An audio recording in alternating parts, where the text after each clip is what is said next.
Chance की बात है, मम्मा का बर्थडे सर्दियों में ही आता था और सर्दियों में पापा के टूर्स होते थे।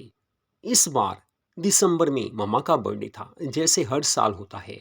लेकिन इस बार मुझे वो मौका मिला जो पापा को मिल जाता था। मधु लव स्टोरीज चैनल पर ये कहानी आप सुन रहे हो। मेरा नाम मनीष है। मेरी मम्मा का नाम किरण है। किरण मम्मा काफ़ी ज़्यादा प्यारी हैं, काफ़ी ज़्यादा खूबसूरत हैं। मम्मा के काफ़ी फ्रेंड्स भी थे और मुझे याद है, हर साल मम्मा का बर्थडे हम अच्छे से मनाते थे। पापा घर पर होते थे, लेकिन कई बार ऐसा भी हो जाता था पापा टूर पर होते थे, क्योंकि उनको बाहर जाना ही पड़ता था। लेकिन मम्मा के प्यार में वो इतने दीवाने थे कि वो आ ही जाते थे। लेकिन वो कुछ समय पहले की बातें थी, कुछ साल उस बात को हो गए थे और मैं अब काफ़ी बड़ा हो गया था। मेरी जॉब लगी हुई थी, कॉलेज के फ़ौरन बाद मेरी जॉब लग गई थी। हालांकि मेरी जॉब मम्मा के एक फ्रेंड ने ही लगवाई थी। मम्मा का अपना एक सर्कल था, क्योंकि पहले शादी से पहले मम्मा के काफ़ी बॉयफ्रेंड्स थे। फिर उसके बाद उन्होंने ब्यूटी पार्लर का काम शुरू कर दिया और ब्यूटी पार्लर के काम में फ्रेंड सर्कल अच्छा हो ही जाता है। तो उनकी वजह से मेरी जॉब भी मुझे मिल गई थी। बस ज़िंदगी अच्छी चल रही थी। लेकिन मम्मी और पापा के बीच में कुछ डिफरेंसेस से आने लगे थे। उनमें कुछ झगड़ा सा होने लगा था। हालांकि मैं उनके साथ ही रहता हूँ, फिर भी मैं उनसे अलग होकर रहने लगा था। मतलब, मैं जब भी ऑफिस से आता था तो सीधा खाना खाकर मैं ऊपर अपने बेडरूम में चला जाता था। रात को मैं लेट ही आता था और मम्मा उस समय पार्लर से आकर खाना बना देती थी। लेकिन उसके बाद मम्मी पापा के आपस में बहस की आवाज़ें मुझे सुनाई देती थी। बात ये थी कि मम्मा के काफ़ी फ्रेंड्स घर पर आते थे। मम्मा 6 बजे अपने पार्लर से वापस आ जाती थी। हालांकि घर पे भी उनकी काफ़ी फ्रेंड्स आती थी। पार्लर का काम वो घर पर भी करती थी। लेकिन कुछ उनके बॉयफ्रेंड्स थे जो शादी से पहले के थे और पापा को ये बातें अब अच्छी नहीं लगती थी। एक वो वक्त था जब पापा खुद कहते थे कि बॉयफ्रेंड्स होने चाहिए। फ्रेंड सर्कल अच्छी बात होती है, होना ही चाहिए। और पापा के कुछ दोस्त भी थे जो मम्मा के साथ दोस्ती रखते थे, मम्मा को प्यार भी करते थे और पापा को ये पता था, लेकिन उन्हें भी अच्छा लगता था। मॉडर्न सोसाइटी में ये बातें आम होती हैं। फ्रेंड सर्कल जितना ज़्यादा होगा उतना ज़िंदगी में आगे फ़ायदा ही होता है। तो मम्मी को काफ़ी फ़ायदे भी हुए थे, ये बात तो मुझे पता थी। लेकिन गहराई में जाऊं तो बस मम्मा के काफ़ी ऐसे फ्रेंड्स थे जिनके बिना वो रह ही नहीं सकती थी। बस उनसे हर रोज़ मिलना या पार्टीज करना, कभी क्लब में जाना, कभी होटल में जाना और कभी बाहर घूमने जाना, मम्मा को ये आदत हो चुकी थी। लेकिन फिर भी मम्मा पार्लर का काम कर ही लेती थी। वैसे उन्होंने 2 लड़कियां भी रखी हुई थी, पार्लर का काम वो भी संभाल लेती थी। लेकिन कुछ ऐसे आगे हो गया कि बस मेरी ज़िंदगी में उसने एक काफ़ी बड़ा चेंज लाकर रख दिया था।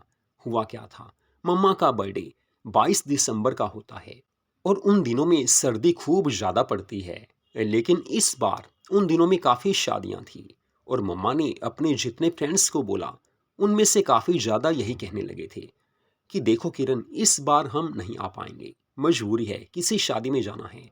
कोई कहता अपनी वाइफ के साथ जाना है, कोई कहता शादी पे जाना है। हर किसी की मजबूरी थी। लेकिन मम्मा ने कहा चलो कोई बात नहीं, पापा तो हैं और मैं तो हूँ। लेकिन अचानक कुछ ऐसा हो गया, पापा बाहर गए हुए थे तो मम्मा ने 19 दिसंबर को उन्हें कॉल की कि आप घर कब आओगे। आपको पता तो है कि 22 दिसंबर का आपकी जान का बर्थडे है। मेरे सामने उन्होंने बातें की थी। हर बात मम्मा खुलकर मेरे सामने कर लेती थी। तो पापा ने उधर से बोला होगा, अरे यार तुम्हारा बर्थडे तो है, लेकिन क्या करूं, इस बार यार नहीं आ पाऊंगा। तो मम्मा उन्हें कहने लगी, देखो आपको आना होगा, नहीं तो मैं बर्थडे सेलिब्रेट नहीं करूंगी। बस मम्मा उनसे झगड़ा करने लगी। लेकिन जब बात आगे बढ़ गई तो पापा ने कह दिया कि मैं नहीं आ सकता तो मतलब नहीं आ सकता। मैं 1 जनवरी को वापस आऊँगा। अब तुमने अपना बर्थडे सेलिब्रेट करना है करो, नहीं करना मत करो। ये कहकर पापा ने फ़ोन पटक दिया था और मम्मा काफ़ी गुस्सा हो गई थी। उस समय रात के 10 बज चुके थे। रात को 10 बजे मम्मा ने इसलिए पापा को फ़ोन किया था क्योंकि वो होटल में इस समय वापस आ गए होंगे, क्योंकि वो बाहर टूर पर जाते थे। उनका ऐसा काम था कि बस मीटिंग्स होती थी, लेकिन रात को वो वहीं पर होटल में आ जाते थे। लेकिन मम्मा काफ़ी खफा हो गई थी, काफ़ी गुस्सा थी, काफ़ी मायूस भी थी। उन्हें काफ़ी दुख हुआ था। एक तो उनका बर्थडे आने वाला था और एक पापा ने काफ़ी ज़्यादा गलत भी बोला था। लेकिन मम्मा की आंखों में मैंने आंसू देखे तो उसी समय उन्हें गले से लगा लिया। उन्हें सुकून मिला कि चलो कोई तो है जो मेरा ध्यान रख सकता है। लेकिन मुझे भी काफ़ी खुशी हुई। पहली बार ऐसा हुआ था कि मम्मा को मैंने दिल से लगाया था। लेकिन ये मेरी जिम्मेवारी भी थी और सच में कुछ कहूँ तो मुझे प्यार भी होने लगा था, क्योंकि उनको अकेलापन काफ़ी ज़्यादा खल रहा था। और मुझे ये भी पता था कि मम्मा के दोस्तों ने भी मना कर दिया है और पापा ने भी मना कर दिया है। लेकिन अब मैं क्या कर सकता हूँ? मम्मा को कैसे मनाऊँ कि बर्थडे सेलिब्रेट होना ही चाहिए? लेकिन इस समय तक मम्मा खुश हो गई थी, कहने लगी बेटा देख मुझे अब नींद सी आने लगी है, मैं सोऊंगी।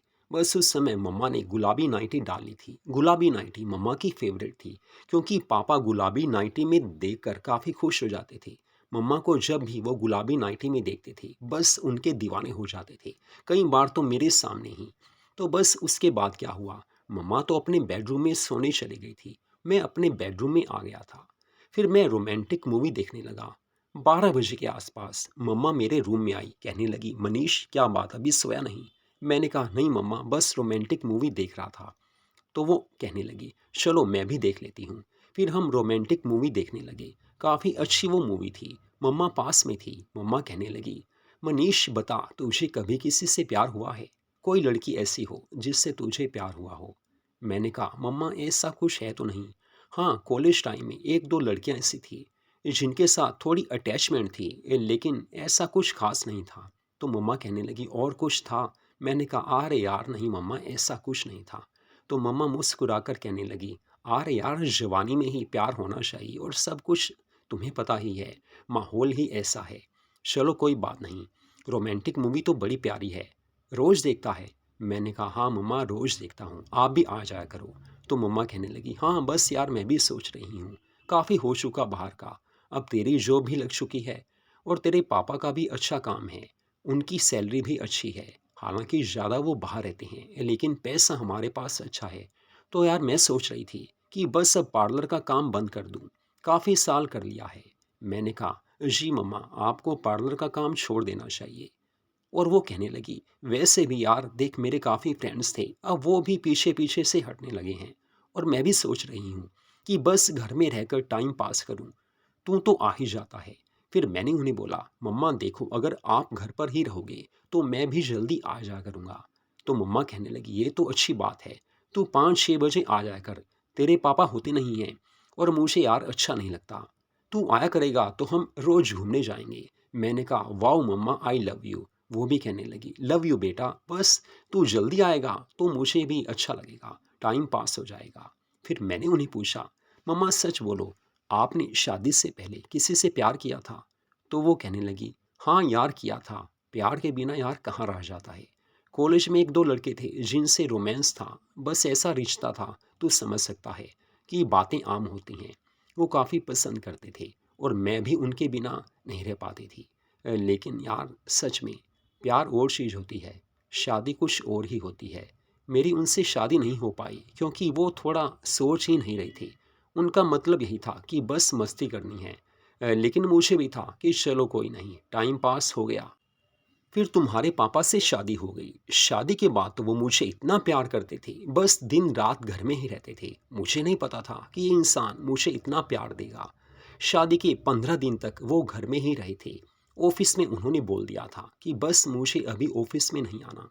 हालांकि वो काफ़ी ज़्यादा मेहनत करते थे, इस कारण 15 दिन की छुट्टियां उन्हें मिल गई थी। दिन रात बस वो मुझसे ही लगे रहते थे। हम हनीमून के लिए जयपुर में गए थे। पिंक सिटी जयपुर में जाकर मुझे काफ़ी अच्छा लगा था। उन्होंने ऐसा बोला तो मैंने कहा यार मम्मा वहाँ जाने का तो मेरा भी दिल है।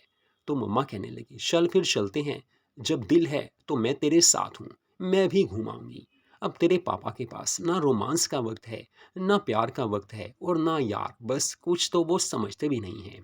फिर वो कहने लगी असल में यार मेरी उम्र काफ़ी ज़्यादा हो गई है, अब वो बात यार कहाँ रही। मैंने कहा अरे नहीं मम्मा अभी भी आप बिल्कुल यंग लगते हो, आप पूरे फिट लगते हो, आपकी फिगर अभी भी काफ़ी प्यारी है। सच कहूँ तो आई लव यू मम्मा। आपने पार्लर पर रहकर जो भी अपने आप को फिट रखा है सबसे बड़ी बात है। मैं तो आपको कई बार बड़े ध्यान से देखता हूँ, आजकल की लड़कियों से ज़्यादा खूबसूरत आप लगते हो। मम्मा खुश हो गई थी, कहने लगी थैंक्स बेटा, मैंने कहा मम्मा अब सो जाएं। तो मम्मा कहने लगी अरे मनीष बेटा हाँ सोना ही है, मैं भी यहीं सो जाती हूँ, अब नीचे कहाँ जाऊँगी, थकी पड़ी हूँ। वैसे भी मम्मा ने नाइटी तो पहनी ही हुई थी। बस हम सो गए थे। उसके बाद सुबह मम्मा पहले ही जाग गई थी। नहा धोकर फ्रेश होकर उन्होंने मेरे लिए नाश्ता बना दिया था। मैं भी तैयार हो चुका था। लेकिन सुबह मैंने मम्मा से बात की, मम्मा आपका बर्थडे। तो मम्मा कहने लगी अरे तुझे पता तो है तेरे पापा आ नहीं रहे, मेरे बॉयफ्रेंड्स जो पहले थे। मम्मा कुछ अजीब सी फीलिंग्स लाकर कहने लगी अब उन्होंने भी बस छोड़ ही दिया है, तो यार बर्थडे सेलिब्रेट क्या करना है। मैंने कहा नहीं मम्मा आप मुझे प्यार करते हो। तो वो कहने लगी ये पूछने की बात है, बेटे से प्यार तो हर माँ को होता है। तो मैंने कहा आई लव यू मम्मा, मुझे भी आपसे प्यार है। तो आपका बर्थडे सेलिब्रेट तो मैं ज़रूर करूँगा, हम दोनों करेंगे, होटल में जाएंगे, अच्छे से आपका बर्थडे सेलिब्रेट करेंगे, पूरी मस्ती से करेंगे। तो मम्मा कहने लगी लव यू बेटा। बस उसके बाद मैं ऑफिस चला गया था। बस उसके बाद 22 तारीख की सुबह को मम्मा को मैंने प्यारी सी गोल्डन रिंग गिफ्ट में दी थी। मम्मा कहने लगी वाह गोल्डन रिंग, तेरे पापा ने भी आज तक मुझे इतना प्यारा गिफ्ट नहीं दिया। ये कहकर मम्मा ने मुझे गले से लगा लिया था। मुझे काफ़ी अच्छी फीलिंग्स आने लगी थी। माँ और बेटे में जब प्यार होता है बस उसके बारे में कोई बता नहीं सकता। और आजकल के टाइम में ये चीज़ें ज़रूरी हैं। घर में रहकर किसी से प्यार हो काफ़ी बड़ी बात है। नहीं तो आजकल बेटे माँ की परवाह ही नहीं करते, बात भी नहीं करते। लेकिन मेरी कोई गर्लफ्रेंड थी ही नहीं। मैं बाहर टाइम पास करने से अच्छा यही समझता था कि मम्मा के पास बैठकर बस उनसे प्यार करूं, उनसे बातें करूं। पता नहीं उनमें क्या कशिश थी कि मेरा दिल उनका दीवाना सा होता था। और मुझे पता था पापा घर पर होते नहीं हैं। लेकिन मम्मा कहने लगी देख मनीष तू आज छुट्टी कर ले। मैंने कहा क्यों नहीं मम्मा, जब आपने बोल दिया तो घर पर ही हूँ। बस उन्होंने ब्यूटीफुल जीन्स टॉप डाल लिया था। हम दोपहर को घूमने चले गए थे। लंच हमने बाहर किया और शाम को रेड कलर की ब्यूटीफुल बैकलेस ड्रेस उन्होंने डाल ली थी। हम होटल में गए, वहीं खाना खाया, वहीं केक मंगवाया और प्राइवेट रूम में हम अच्छे से बर्थडे सेलिब्रेट करने लगे क्योंकि सब कुछ होना ही था। केक काटा गया, जी भरकर हमने डांस किया, मस्ती की। उसके बाद देर रात 2 बजे हम वापस आ गए थे। लेकिन मम्मा इस समय इतनी झूम रही थी कि कहने लगी यार मुझे डांस करना है, तूने मुझे काफ़ी प्यार दिया है, काफ़ी मेरी केयर की है। पापा तो थे नहीं, लेकिन तूने उनकी कमी पूरी कर दी है। फिर मैं भी उनके साथ डांस करने लगा। उसके बाद रात के 2 बज चुके थे। सारा सेलिब्रेशन हमारा पूरा हो गया था। फिर मैं और मम्मा मेरे बेडरूम में ही आ गए थे। मम्मा मेरे साथ ही सोई थी क्योंकि मुझे पता था कि रोमांटिक मूवी देखकर उनको नींद आती है। और वैसे भी इस समय मुझे उन्हें पूरा प्यार देना था। उन्होंने भी मुझे पूरा प्यार दिया था। बेटे ने माँ की केयर की थी और माँ ने बेटे का पूरा साथ दिया था। और मुझे खुशी थी कि मैंने उनका बर्थडे सेलिब्रेशन बड़े अच्छे ढंग से किया है। लेकिन अगले दिन सुबह हमने जयपुर जाने की तैयारी कर ली थी। 1 हफ्ते के लिए हम जयपुर में रहे थे और मम्मा ने मुझे पूरी तरह से खुश रखा था। जी भरकर उन्होंने शॉपिंग की थी, लेकिन मम्मा काफ़ी खुश थी। अब भी मैं उन्हें पूरा प्यार करता हूँ। पापा घर पर होते ही नहीं हैं। अब करूँ तो क्या करूँ? जो काम पापा को करना चाहिए, मम्मा वो काम मुझे ही बोलती थी और मुझे वो काम खुशी से करना ही पड़ता था। अब मुझे भी खुशी होती थी कि पापा नहीं हैं, चलो मम्मा की केयर मुझे तो करनी ही है। लेकिन फिर भी ज़िंदगी मस्ती से चल ही रही है। मधु लव स्टोरीज चैनल पर ये कहानी आपने सुनी। ऐसी कहानियाँ सुनने के लिए हमारे चैनल को सब्सक्राइब जरूर कीजिए। हर रोज़ आपको हमारे चैनल पर ऐसी कहानियाँ सुनने को मिला करती हैं।